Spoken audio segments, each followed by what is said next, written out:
सब फर्टिलिटी के ऊपर मिथ्स लोगों की क्या है जो आपके क्लिनिक में प्रेजेंट होती है? बहुत सारी मिथ्स हैं।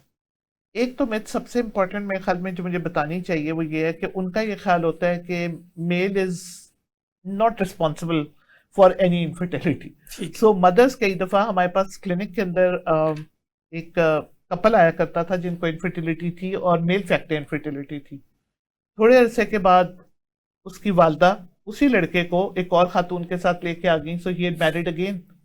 तो सबसे बड़ी मिथ ये है कि मेल को प्रॉब्लम नहीं हो सकता। आई थिंक इस बात को देखना ये बहुत उनकी फैमिली जरूरी भी है। नहीं मानती।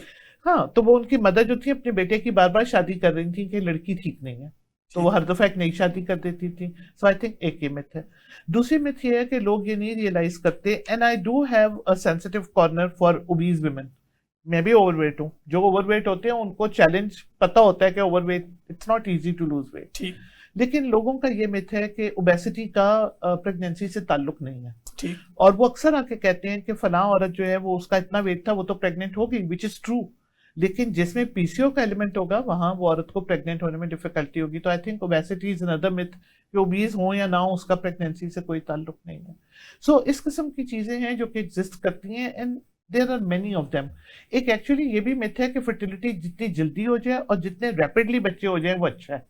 जबकि हम ये कहते हैं कि बेबी तब होना चाहिए, एक तो जब उसकी डिजायर हो, और दूसरा तब होना चाहिए जब माँ की सेहत नॉर्मल पे आ चुकी हो। सो ठीक। Between two pregnancy it takes around 2.5 to 3 years for the woman to become normal. तो अगर हम उस औरत को नॉर्मल पे नहीं आने देंगे तो वो कहते हैं बच्चे सारे इकट्ठे बड़े हो जाएंगे। ठीक। आप देख रहे हैं माशरे में बच्चों को कितनी ट्रबल्ड बच्चे हैं हमारे आजकल।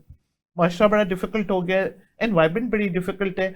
तो अगर आप वो सारे बच्चे इकट्ठे पैदा कर लेंगे तो आप किसी बच्चे को भी प्रॉपर अटेंशन नहीं दे सकते। तो इसलिए आई थिंक इस चीज़ों को देखना बहुत ज़रूरी है।